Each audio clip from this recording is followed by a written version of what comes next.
ดินน้ำพบคนดีสาวเมืองกะสีคนงามน้องเคยถามเซินแวอยู่ประจำเห็นน้องเลื่อยอิดเมื่อยอายก็หายอายมันหมายอยากเห็นหน้างามคำกินข้าวอิ่มแล้วเห็นพอยิ้มส่งน้ำเหมือนมาตามให้ความหักปากใจพักหนักละเด้อเฮาโซเฟอร์สายเนื้อกลับคืนเมื่ออยากจะมาอีกไหมน้องเตือนห้ามยามขับรถออกไปอย่าลับในใจละเมอเพ้อตัวพักกันน้ออย่าให้ท้อละมานอย่าเป็นเหมือนนิทานเท่าคุณลูนางอู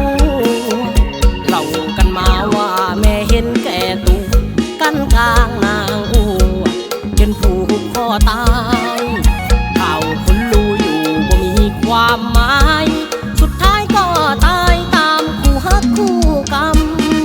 ย่านน้องนายตัวอายยากจน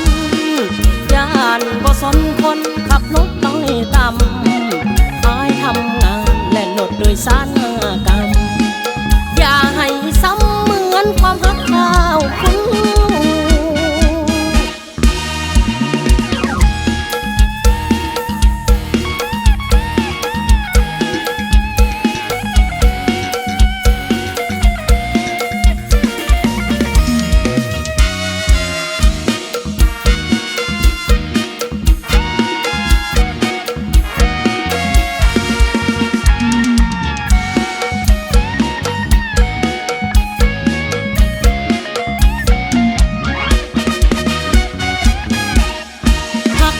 ละเด้อเฮาโซเฟอร์สายเนื้อกลับคืนเมื่ออยากจะมาอีกไหมน้องเตือนห้ามยามขับรถออกไปอย่าลับในใจละเมอเพ้อตัวพักกันน้ออย่าให้ท้อละมานอย่าเป็นเหมื